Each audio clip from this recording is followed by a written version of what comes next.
Hello and welcome to Word on the Reef, a podcast where we take the plunge into one of the world's most spectacular natural wonders, the Great Barrier Reef. Today we're heading out to a reef near Port Douglas, where tourism operators have been teaming up with scientists to give corals a helping hand, taking small fragments of healthy coral and propagating them in underwater coral nurseries to help them grow faster so they can be planted back onto damaged parts of the reef. Under normal conditions, corals propagate themselves, so human intervention was not considered necessary on the Great Barrier Reef until recent years. But now, the Great Barrier Reef is experiencing its fifth mass coral bleaching event in the space of just 8 years. Carbon pollution from the mining and burning of fossil fuels like coal, oil and gas is heating up our planet and our oceans, causing more frequent and severe marine heat waves, which are taking their toll on coral populations. It's now early April, and fortunately, the waters on the reef are finally starting to cool down. But some areas have already suffered 14 weeks of heatwave conditions, with sea surface temperatures up to 2.5 degrees Celsius above average. Global sea temperatures are continuously breaking records, a sign that we need to cut carbon emissions urgently to give coral reefs a chance for the future. But while we urge our governments to adopt stronger climate policies and slow down global warming, tour operators are doing what they can to care for their patches of reef. If you haven't already, I highly recommend you check out episode 2 first so you can understand the basics of how corals grow and reproduce, which will be super helpful for understanding what's happening in today's episode. I also recommend you check out episodes 4 and 6, where we learned a lot about what coral bleaching is, what causes it, and the severe impacts it's currently having on the southern and northern sections of the Great Barrier Reef. But this week, we're in the central section of the reef, which includes Cairns and Port Douglas. This area is experiencing minor to moderate bleaching, which still isn't great, but it means not all the corals are bleached. The reef we're visiting today near Port Douglas still has plenty of beautiful, healthy corals and abundant marine life. These sites are beautiful, but they are under threat and in need of a helping hand, which is what we're here to learn about today. Before we start today, I'd just like to acknowledge the traditional owners of the Port Douglas region, which includes the Irukandji, the Jabukai, and the Eastern Gugu Yalanji people, and pay my respects to their elders, past, present, and emerging.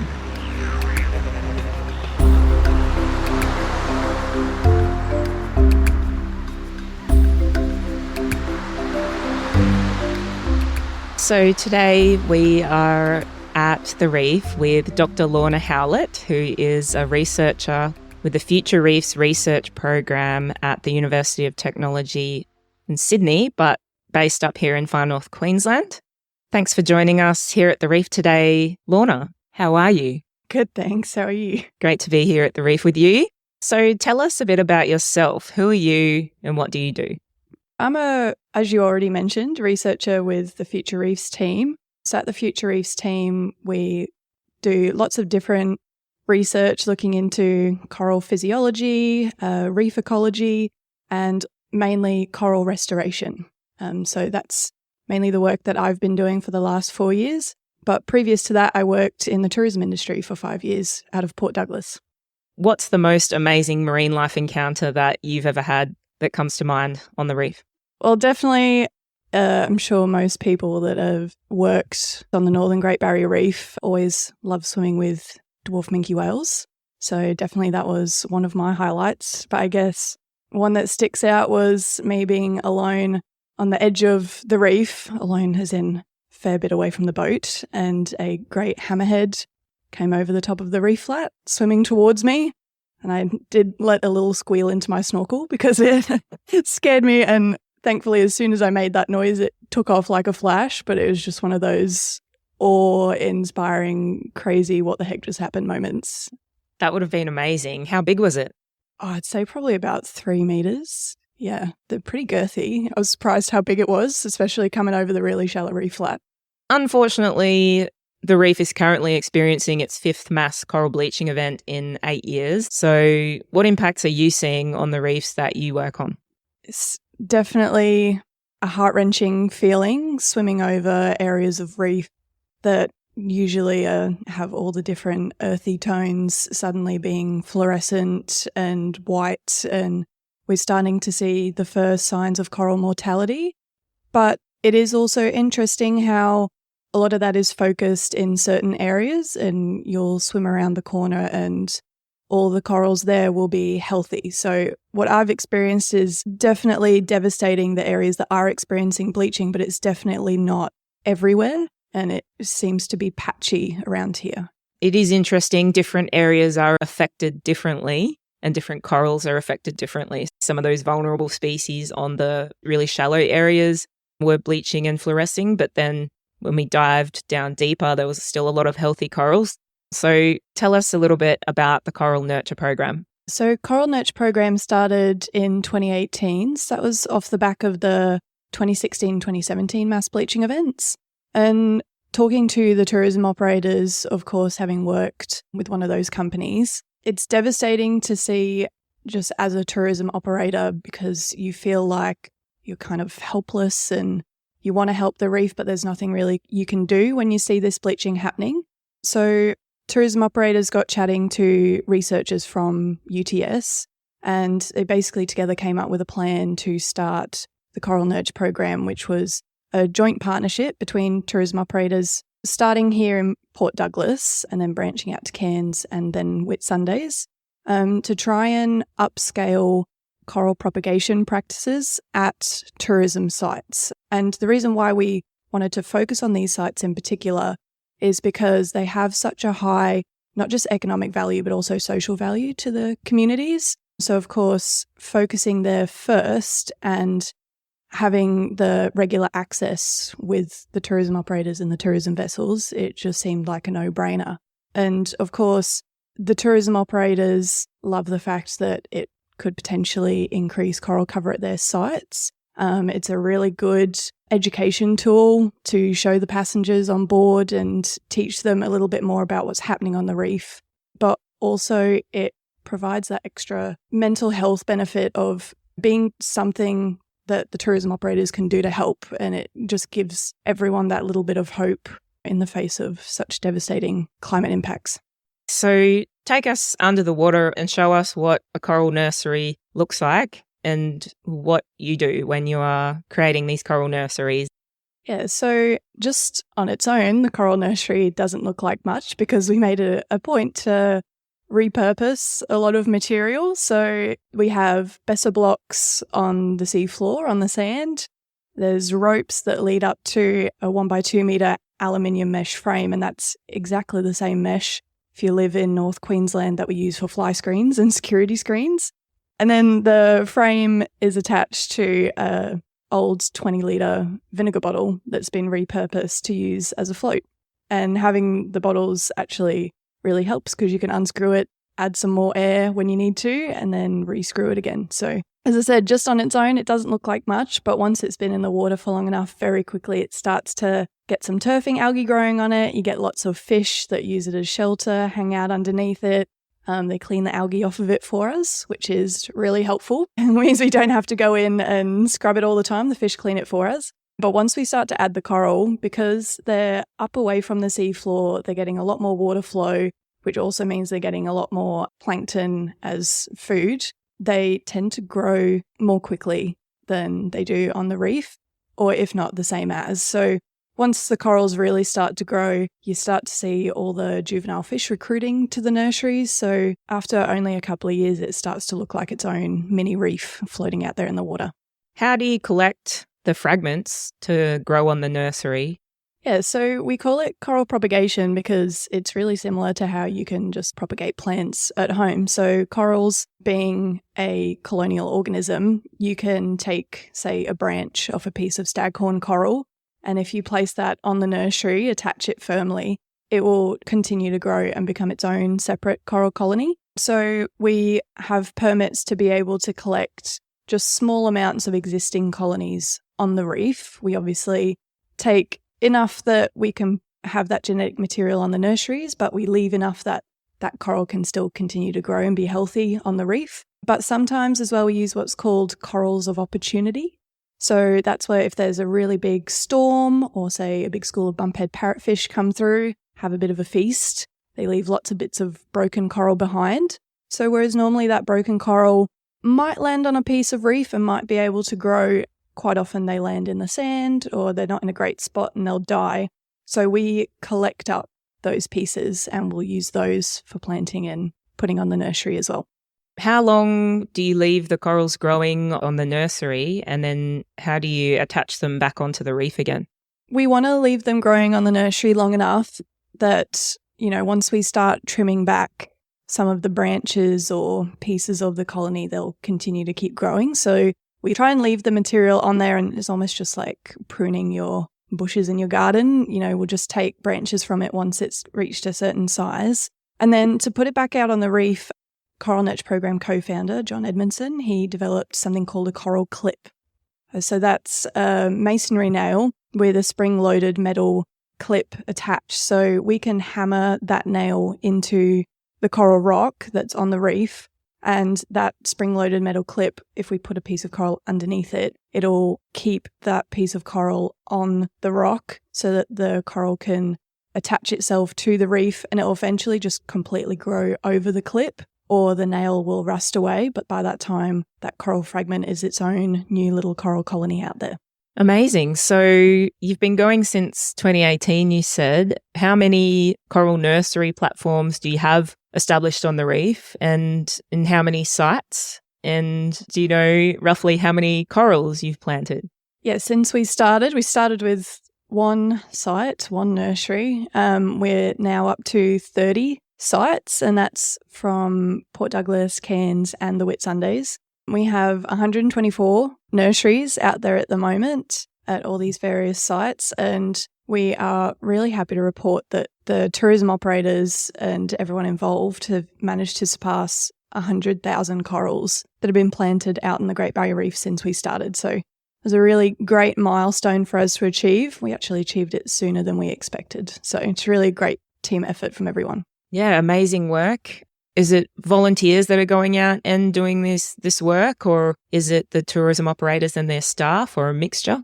So we've been really mindful of, throughout this whole process, not just relying on volunteer work. We understand that volunteers are really important, but we really wanted to give more support to the tourism operators. So we have trained the tourism operators in the planting and the monitoring, and we pay them through the funding that we get from the Coral Nurture Program to complete this work at their own sites. And part of the reason why we do that as well is because we know that tourism operators, having worked out at these sites sometimes for decades, they know that site like the back of their hand. So it's such valuable knowledge. They know what used to grow there before the bleaching events. They know where they would like certain corals, and they know where they take their snorkel tours. So it's just really important that we mainly use the tourism operator staff. So since you've transplanted these more than 100,000 corals, how are they all going? How are the sites looking as a result of this coral propagation?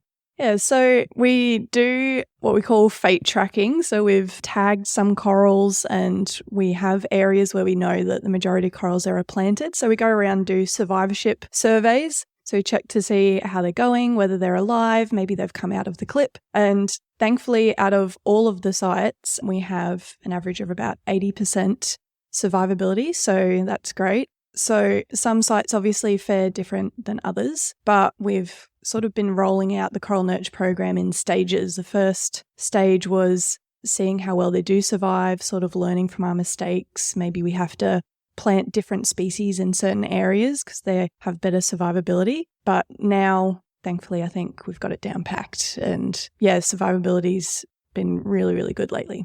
With the nurseries that I looked at today, they had shelters over the corals. Can you tell us a bit about what those are for? Yeah, so those are shade cloths that have been deployed over the top of the coral nurseries, and that's to try and reduce the impacts of increased light and increased water temperature. So, of course, the shade cloths don't necessarily protect the corals from the warm water, but having that high level of UV can sometimes increase the amount that the corals are impacted from the water temperature. So we place the shade cloths in there to try and give them a bit more of a fighting chance when these bleaching events come along. So they were installed before this bleaching event, and so far they seem to be working well. The coral nurseries don't seem to be showing signs of bleaching the same as we're seeing on the reef.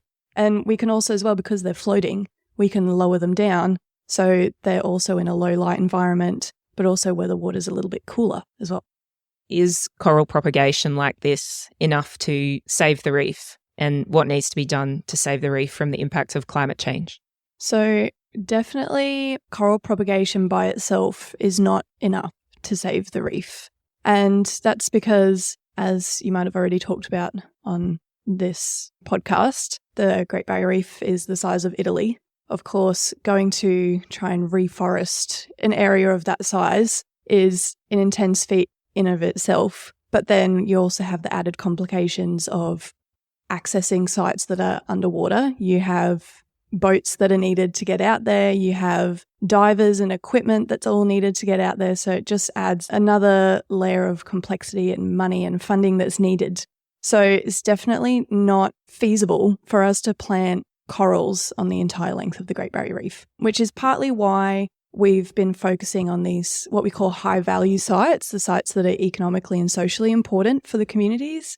But it's also a way for us to try and upscale as much as we can, see what is feasible, and then how can we work with other researchers which are, say, looking into more heat-tolerant corals, looking into inoculating coral colonies with more resistant symbiont communities. You know, all of this amazing research that's also been done, we need a way to be able to put those corals out on the reef. So perhaps coral propagation like this can team up with other researchers that are also trying to help, and we can solve part of the problem together. But definitely, this is effectively a way for us to buy time for these certain areas of reef with the effects of climate change that we're seeing. The only way to fully save the Great Barrier Reef is to reduce the impacts of climate change. And that, in my opinion, is the only thing that's going to stop these bleaching events from continuing to happen and worsen in the future. We know that there are around 700 species of corals on the Great Barrier Reef. How do you choose which ones to propagate? Are you going to be able to propagate all 700 and however many species? So that's one, I guess, limitation that we have to be aware of with using the coral clip. It is really good at helping us to propagate certain species of coral, and that's mainly the faster growing species, your acroporids. So your staghorn corals, your bushy looking corals, and also they're the ones that we collect most of when we're looking for corals of opportunity because they have such a delicate colony structure, they're more likely to break apart than, say, a big boulder coral. So we're sort of favouring those species, but from what we've seen with these bleaching events, they are the species that are most greatly impacted by coral bleaching. So we are helping to restore those vulnerable populations. But there's also the added complexity of there's a bit of taxonomic uncertainty at the moment around coral species on the Great Barrier Reef and in the Indo-Pacific. Corals hybridize all the time. Sometimes it's very hard to tell species apart just by looking at them in the water. So we try our best, but I think it is very difficult to try and plant all 700 different species. So just to put it in perspective, the Caribbean, where they developed this coral propagation technique, they have 2 species of acroporas, whereas we have dozens. So definitely adds an extra layer of complexity to the whole thing. Yeah, we're very lucky that we have such a biodiverse ecosystem. The Great Barrier Reef is one of the most biodiverse ecosystems on the planet. And like you said, it's more biodiverse than the Caribbean. And that's one of the unknowns about the impacts of climate change. Which ones will be the winners and which ones will be the losers? Because we need all of them to keep the ecosystem going. So what sort of reef do you think we're going to have for our children in 10 or 20 years from now? I feel like before I went out and saw the effects of this new mass bleaching event, probably would have been a little bit more hopeful. It does tend to sap at your confidence a little bit, but I mean, you wouldn't be able to do this job if you didn't have some sort of positivity and some sort of hope. I think ecological grief gets to a lot of scientists in this field. I hope that the reef will still be able to function as a incredibly important habitat for all these other multitude of different species that call the Great Barrier Reef home. And if that means that it's a slightly less biodiverse reef, which is likely to happen if the effects of climate change continue, then I guess it's still being able to have that important function that it does. I'd hope that that is the sort of reef that I'd be able to take my children and, future generations out there to be able to see. So in order to help make sure that we do have a reef there for the future, what do we need to do as a society? Reduce the impacts of climate change. Number one. And that sort of action can be done by all different government entities and all different levels of government. So no matter who you vote for, I think it's just making it known that reducing the impacts of climate change is something that the community wants. Hopefully that will spur on politicians and MPs to do something about it. But also I think it's really important for people to go out there and see the Great Barrier Reef and just come on holiday. Come on holiday to Cairns and Port Douglas and Whitsundays and go out and see the Great Barrier Reef because, as I said, even though these coral bleaching events are happening, there's still really beautiful areas of reef out there. There's still areas which are a lot less impacted. And I think just seeing those sites, in their full glory, it really makes people, especially people that live in a city and don't have a regular contact with the ocean, it's not part of their day-to-day lives. It just helps you to realize what we're fighting for and going back home and then to make those little everyday decisions like not taking a disposable coffee cup and instead bringing your reusable one from home, switching your super to a company that doesn't support fossil fuels, all those sorts of things. I think having that image of that beautiful reef in the back of your head really helps make those decisions easy. Yeah, absolutely. You mentioned that this Coral Nurture program was an initiative of the tourism industry to begin with. So I think it's really important for everyone to support the tourism industry because they're the ones at the front lines who are doing the restoration work, who are doing helping with the research and helping with education by taking people out to the reef, changing people's lives every day. So yeah, I think it's really important that people continue to come and see the reef. So over your time with the Coral Nurture program, what have been some of the highlights for you? So something that sticks out in my mind was at the start of my PhD, I planted some Acropora millipora corals with the coral clip with the aim of doing a sort of mini experiment to look at survivability of different sized fragments. And we have labelled those with a cattle tag. So they started at 10 centimetres. And I'd go out each year and look at those coral colonies. And it's just so amazing to see, first off, how huge they've gotten. If that cattle tag wasn't there, I would not be able to tell that I had planted those corals. They look just as natural as any other coral colony out there. But what was really exciting was 1 year, 2 years after they were planted, we went out for a coral spawning trip and those corals actually spawned. So I felt like a coral grandma. I was like a proud mum. My babies had all grown up and they were contributing to the next generation of Great Barrier Reef corals. So that was just so amazing to see. And we weren't expecting them to reach sexual maturity that fast either. So that was a great outcome. And I guess another one was just recently last year, we got involved in Coral Palooza. So that's an initiative set up by the Coral Restoration Foundation in Florida. And the aim is on World Oceans Day to get all coral planters around the world to plant as many corals as they can on that one day, just sort of raise awareness about what we're doing, also the threats to the reef. And we had every single tourism operator that's involved in the Coral Nurture program all out on that same day, and everyone was so excited to be there, and we managed to plant over 4,000 corals in one day.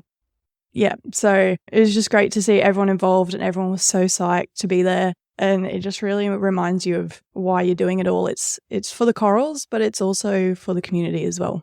Wow, that is a really amazing message of inspiration to wrap up on. But yeah, if people want to find out more information about the Coral Nurture program and how they can support you, where can they look you up? All of the information about the Coral Nurture Program is on our website, so coralnurtureprogram.org. We also have an Instagram and a Facebook page where we're regularly posting updates, so people can follow us on social media and keep up to date with all of our achievements, what's happening out there on the reef, and, of course, listen to your podcast. Thanks very much, Dr Lorna Howlett. Lovely to be out here with you today at the Great Barrier Reef. Thank you. I hope you enjoyed our visit to a coral nursery site near Port Douglas today. If you'd like to get involved in action to help protect the Great Barrier Reef, visit www.fightforourreef.org.au. There's some petitions there that you can sign to ask for stronger climate action for our reef. If you're enjoying this podcast, please subscribe to this series and follow Word on the Reef on Instagram to get notified when it's time for your next adventure. This is a not-for-profit passion project, so if you enjoyed it, please write a review, share, and tell your friends. If you'd like to sponsor this podcast, please consider becoming a patron for as little as $5 a month over at patreon.com/wordonthereefpodcast. You'll get a shout out, and the proceeds will help towards covering costs like podcast hosting, email hosting, editing programs, and so on. That's all for now. Best fishes, and see you next time.